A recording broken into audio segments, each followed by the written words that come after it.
بسم اللہ الرحمن الرحیم. اچھا، ہم اس سے انکار نہیں کرتے کہ اللہ کے نبی صلی اللہ علیہ وسلم جنتوں میں ہیں اور زندہ ہیں، اور حدیث باتوں میں روح ڈالی جاتی ہے اور درود پہنچایا جاتا ہے. اور ایک اور روایت اس میں آتا ہے کہ انبیاء اپنی قبروں میں نماز پڑھے ہیں. ٹھیک ہے، جب اللہ کے نبی صلی اللہ علیہ وسلم گزرے تھے، یروشلم گئے تھے اور اسراء پہ، تو دیکھا تھا موسیٰ نماز پڑھے ہیں اور سارا. تو اس سے ہمارا کوئی ڈینائل نہیں ہے، لیکن ہمارا کہتے ہیں کہ اللہ سے مانگو بس، جو اللہ کے نبی نے خود کہا. اور یہ بھی کہا کہ آخری اپنے خطبے میں بیٹھے اور نصیحت کرتے ہوئے کہا کہ لعن اللہ یہود و نصارى اتخذوا قبور انبیاء مساجدا. اللہ تعالیٰ کی لعنت ہو یہود و نصارہ پہ کہ انہوں نے اپنی انبیاء کی قبروں کو مسجدیں بنا دیا.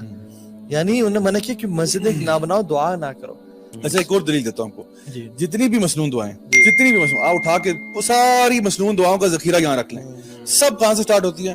ربنا حب لنا من ازواجنا، ربنا آتینا فی الدنیا، اللہم انا، سب میں اللہم ربنا، اللہم ربنا، سب دعاؤں میں یہی ہے. تو ہر دعا میں جو نبی سکھا رہے ہیں صلی اللہ علیہ وسلم، جو صحابہ پڑھ رہے ہیں، سب میں اللہم یا ربنا، یا اللہ مجھے عطا فرما دے، یا رب عطا فرما دے، سب میں یہ کہہ رہے ہیں. اور سب میں ڈائریکٹ ہے، سب میں ڈائریکٹ ہے. کوئی ایک دعا نہیں ہے کہ اے اللہ ابراہیم کے صدقے یا موسیٰ کے صدقے فلاں، کوئی ایسی ایک دعا نہیں ملے گی. بڑا ایویڈنس ہے. تو یہ سب سے بڑی دلیل آپ کے پاس یہ ہے کہ قرآن و حدیث کا ذخیرہ اٹھا کے دیکھیں، جتنی بھی دعائیں آپ کو ملیں گی وہ ساری یہی ہیں. تو پھر ہم نے کہاں سے یہ طریقہ نکالا؟ تو دیکھیں، ہماری کسی سے کوئی دشمنی نہیں ہے. ہم یہ کہتے ہیں دیکھو، ہم سارے مسلمان ہیں، ہم سارے اللہ کو مانتے ہیں، ہم سارے نبی کریم صلی اللہ علیہ وسلم کو مانتے ہیں، ہم قرآن مجید کو مانتے ہیں. ہم سب، ہمارے اندر کامن چیزیں بہت زیادہ ہیں، اور جو چیزیں ہمیں ڈس یونائٹ کرتی ہیں وہ بہت تھوڑی ہیں. ٹھیک ہے، اختلافات تھوڑے ہیں، کامنالٹیز بہت زیادہ ہیں اور بہت بڑی ہیں. یعنی یہ بات بہت بڑی ہے کہ ہم سب اللہ کو مانتے ہیں. یہ بات بہت بڑی ہے کہ ہم سب نبی کریم صلی اللہ علیہ وسلم کو آخری نبی سمجھتے ہیں، اپنے لیے رول ماڈل سمجھتے ہیں. یہ بہت بڑی بات ہے. اور یہ بھی بہت بڑی بات ہے کہ ہم سب کے سب قرآن مجید کو فالو کرتے ہیں، کہ یہ ہمارا مکمل ضابطہ حیات ہے. تو اب بجائے کہ انسان اپنے کسی جس گھر میں ہم پیدا ہو گئے اور وہاں پہ جو کچھ ہم سنتے آ رہے ہیں، کیا پتہ ہمارے پیرنٹس نے غلط بتایا ہو. آپ قرآن پڑھیں، آپ حدیث کا مطالعہ کریں. جتنا جتنا آپ کا علم بڑھے گا نا، انشاءاللہ آپ کو سمجھ میں آئے گا کہ واقعی میں اللہ تعالیٰ کا دین جو ہے وہ ہمیں کس چیز کی طرف رہنمائی کر رہا ہے. جبھی میں خود بحث نہیں کرتا تھا اپنے ٹیوٹر ٹیچر سے کہ نبی دعائیں سنتے ہیں، نبی میں خود مجھے یاد ہے اپنے مجھے میتھس پڑھاتے تھے وہ کہ نبی غیب جانتے ہیں اور نبی دعائیں سنتے ہیں اور قبول کرتے ہیں. تو مجھے یاد ہے اینڈ آئی واز اس ٹائم میں کہتا یار کتنا کریزی بندہ ہے یار کہ یہ بات نہیں سن رہا، اس کو بات نہیں مان رہا. اور جب میں نے قرآن و حدیث پڑھا اور اصل جو خود دیکھا اور ایویڈنسز پڑھے، تو مجھے احساس ہوا کہ I was the one who was crazy. اور اصل میں نا یہ پرسپیکٹیو کا فرق ہے کہ اللہ تعالیٰ نے نبی کو بہت سارا علم بات کا دے دیا. سراقہ بن مالک تمہارا کیا حال ہوگا، اور مختلف بشارتیں جو ہم قیامت کے آثار پڑھتے ہیں وہ دے دیا، لیکن کلی علم نہیں دیا. اور وہ بھی غیب نہیں رہا. جب اللہ کے نبی کو دے دیا تو انہوں نے ساری امت کو بتا دیا.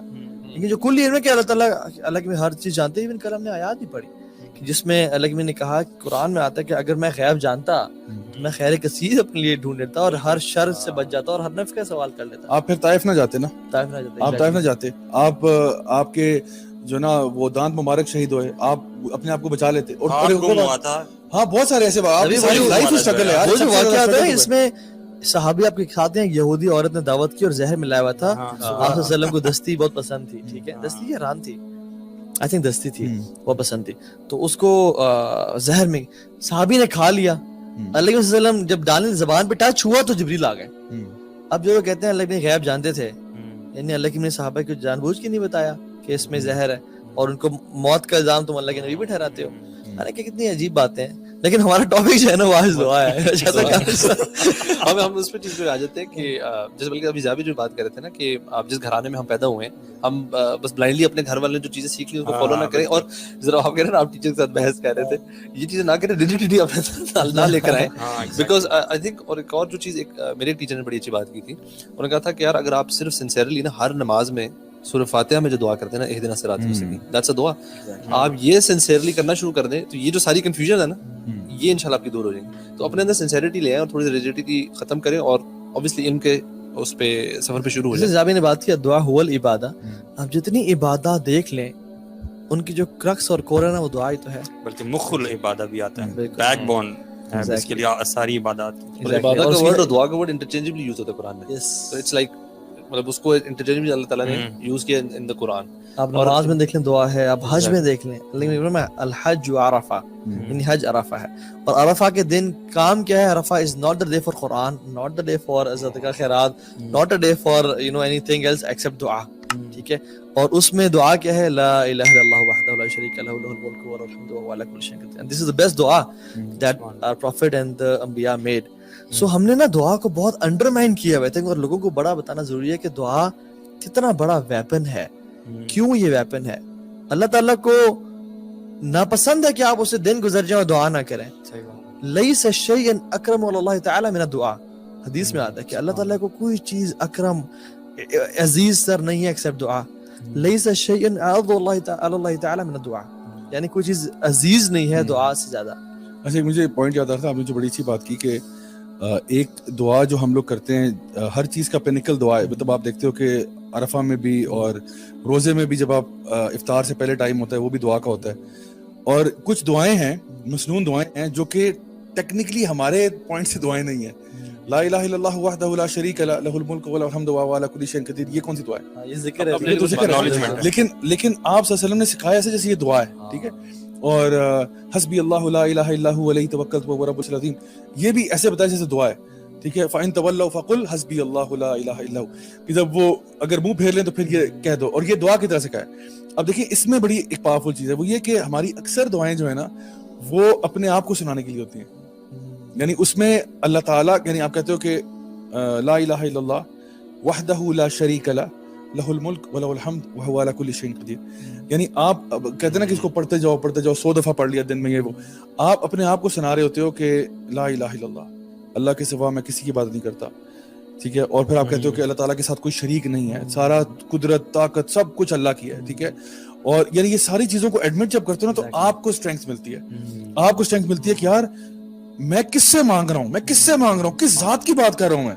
اگر وہ میرے ساتھ ہے تو یار ٹینشن ہی کوئی نہیں, پھر تو آپ دل میں دعا کریں اور ختم کریں بات. یار آپ یہ ذکر جو ہے نا آپ کو بس آپ کو اسٹرینتھن کر رہا ہے, آپ اپنے آپ کو سنا رہے ہیں کہ بھئی میں کس سے دعا کر رہا ہوں. کیونکہ ہم لوگ اکثر اوقات دعا میں جو ہے نا وہ بڑے یعنی ادھر ادھر دیکھتے ہوئے دعا مانگ رہے ہوتے ہیں, مطلب ہمیں نا فوکس نہیں ہوتا. اور حدیث میں آتا ہے کہ ایسی دعائیں اللہ تعالیٰ قبول نہیں کرتا جو ڈسٹریکٹڈ ہارٹ کی دعائیں ہوتی ہیں. تو اگر آپ پہلے اپنے آپ کو زون کریں نا, لا الہ الا اللہ وحدہ لا شریک لہ لہ الملک و لہ الحمد وہو علی کل شیء قدیر, اللہ ہر چیز پر قادر ہے, ہر چیز پر قدرت اللہ تعالیٰ کی, اللہ ایک ایک ذرے پر قادر ہے, ایک ایک پتے پر قادر ہے, بارش کے قطرے پر قادر ہے, تو میرے پرابلمز کو کیوں نہیں اللہ تعالیٰ فکس کر سکتا؟ بالکل کر سکتا ہے. جب یہ عقیدہ آپ کے اندر ہوگا نا دعائیں خود بخود سالو ہو جائیں گی. وہ جو صحابی آئے تھے نا اور دعا کرنے آتے ہی دعا کرنے شروع ہو گیا, انہوں نے کہا قد عجلت, تو نے بہت جلدی کی. رسول اللہ کیا کروں میں؟ نے کہا اللہ تعالیٰ کی حمد و ثنا بیان کرو. مینرز کا بھی نہیں پتہ لوگوں کو بالکل نہیں پتا. بلکہ علی بن ابی طالب کہتے ہیں یا عبداللہ بن عباس کہتے ہیں, ان میں سے ایک صحابی مجھے ایگزیکٹلی بول رہا ہے کہ جو شخص اللہ کے نبی پہ دعا پہ درود نہیں پڑھتا اس کی دعا قبول نہیں ہوتی. وہی کہتے ہیں حدیث میں آتا ہے کہ پہلے آپ کو حمد و ثنا کرنی چاہیے, پھر نبی کریم صلی اللہ علیہ وسلم پر درود پڑھنا چاہیے, ورنہ دعا آپ کی معلق رہتی ہے ہوا میں. اینڈ میں بھی آتا ہے کہ اینڈ میں بھی دوبارہ سے آپ یہ کریں ادروائز وہ پھنسی رہتی ہے, لائک کائنڈ آف سٹک. اور ایک صحابی نے کہا کہ وہ بلکہ انہیں صحابی نے کہا کہ رسول اللہ صلی اللہ علیہ وسلم ٹھیک ہے میں دعا کو ڈیوائڈ کروں گا اللہ کی تعریف پہ اور نبی پہ درود پہ, پھر دعا کروں گا. تو انہوں نے کہا کہ میرے پہ اگر درود ان زدت فهو خیر لک, اگر تم زیادہ کرو تمہارے لیے بہتر ہے. انہوں نے کہا کہ ٹھیک ہے رسول اللہ 50% درود 50% دعا, ان زدت فهو خیر لک, زیادہ کرو تمہارے لیے بہتر ہے. اوکے 75% دعا درود 25% دعا. انہوں نے کہا ان زدت فهو خیر لک, اگر تو زیادہ درود پڑھے گا تیرے لیے بہتر ہے. اور پھر کہا کہ رسول اللہ میں آپ پہ درود ہی پڑھتا رہوں گا اور کچھ نہیں پڑھوں گا. آپ نے فرمایا ان تکفى همك ويغفر لك ذنبك, یعنی تیرے ہم غم سب گئے اور تیرے گناہ سب معاف ہو جائیں گے اگر تو یہ کرتا رہ جائے گا. یعنی اگر کسی شخص کے لیے دعا مانگنا بہت زیادہ ٹیکنیکل ہو رہا ہے, ٹھیک ہے, تو اس کو یہ کہا جائے کہ یار تم زیادہ مسئلہ نہ اگر تو تم اس سے سٹارٹ کرو کہ ہر وقت درود پاک پڑھتے رہو. تمہارے سارے مسائل جو تمہاری دل کی ڈیزائرز ہیں جو بھی ہے انشاءاللہ جو جائز چیزیں اللہ تعالیٰ قبول کرے. اچھا میں یہ سمجھتا ہوں کہ جو میرے ساتھ کچھ ایسے میریکلز ہوئے نا جہاں پہ دعائیں قبول ہوئی, صرف دل میں سوچی تھی تو قبول ہوگی, اس کے پیچھے یہ چیز بہت بڑی ہے کہ صرف کچھ دن کے کچھ اوقات ایسے ہیں جہاں پہ میں بیٹھا دعا کی نیت سے ہوں, لیکن سوائے اللہ تعالیٰ کی حمد بیان کرنے کے بعد اس کے بعد صرف درود کے علاوہ کچھ نہیں اور مانگا, کچھ نہیں اور اسی میں انوالو. اور میں نے بس یہ نیت ہی کہ میں نے اللہ سے مانگنے کچھ نہیں سوائے یہ کہ میں نے درود شریف پڑھنا, اور پڑھتے جائیں جب تک کہ آپ تھک نہیں جاتے. sometimes we make wrong duas, ٹھیک ہے, یا اللہ مجھے لیمبرگینی دے دے, فراری دے دے, ٹھیک ہے, حالانکہ اللہ تعالیٰ کے علم میں اگر یہ اس کے پاس آگے تو یہ ایکسیڈنٹ ہوگا اور ٹانگ ٹوٹ جائے گی. تو بہتر ہے کہ تو صرف لا الہ الا اللہ وحدہ لا شریک لہ پڑھتا رہتا اور اللہ کی درود بھیجتا رہتا. کیونکہ تمہارے شیخ صالح المغاسمی ہے نا, ان کا بڑا بہترین واقعہ آتا ہے کہ ان کا ہارٹ سرجری تھی اور وینز بلاک تھیں اور ہارٹ کی کنڈیشن بڑی وہ تھی, تو ان کو آپریشن کیا گیا. ان کا بڑے مشہور داعی ہیں سعودی عرب کے. ڈاکٹرز آئے, سرجری کی اور پھر وہ چلے گئے. when they came back, جب ان کو ہوش آیا تو دیکھا ڈاکٹرز کا پورا پینل اور ایکسٹرا ڈاکٹرز کھڑے ہوئے اور they are discussing. ان کا سب خیریت ہے. انہوں نے کہا کہ the surgery went wrong, ہمیں we have to redo the surgery اور ہمیں کرنا پڑے گا. کہتے ہیں میں بہت پریشان ہو گیا. پہلے تو پریشانی تھی لیکن جب دوبارہ کھولنا پڑے گا تو میں بہت پریشان ہو گیا. تو کہتے ہیں وہ لوگ چلے گئے اپنے اکوپمنٹس وغیرہ لینے کے لیے اور سرجری کرنے کے لیے. تو میرے چہرے پہ نا پریشانی کے اثرات دیکھ کے میرے ساتھ ایک لیبنیز نرس کھڑی ہوئی تھی جو کہ اسسٹنٹ تھی.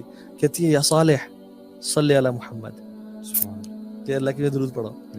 تو کہتے ہیں کہ مجھے فوراً سے وہ یاد ہے ان تکفى ہمک ویغفر لک ذنبک, تمہاری پریشانیاں دور ہو جائیں گے, گناہ معاف ہو جائیں گے. کہتے ہیں میں نے درود پڑھنا شروع کر دیا.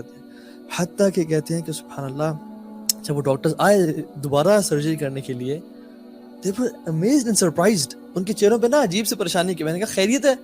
کہتے ہیں the reports are clear الحمدللہ, سب دوبارہ ٹھیک ہو گیا. تو کہتے ہیں مجھے اس دن یقین آیا کہ دعا کتنی امپورٹنٹ چیز ہے.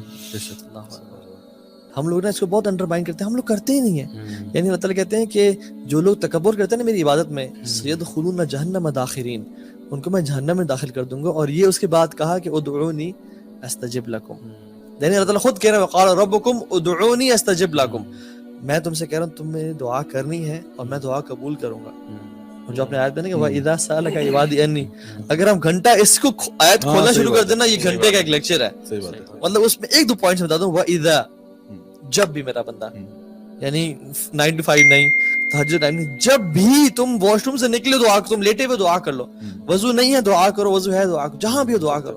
اور سَأَلَكَ عِبَادِي, یہ نہیں کہ سَأَلَ متقی سَأَلَ محسن, میرا بندہ ہے نا, کرائٹیریا کتنا نیچے لے آئے کہ میرا بندہ ہو. اور ہر گناہگار اب اس کا بندہ ہے, ہر شخص جسے گناہ ہو گیا زیادتی ہوگی اس کا بندہ ہے.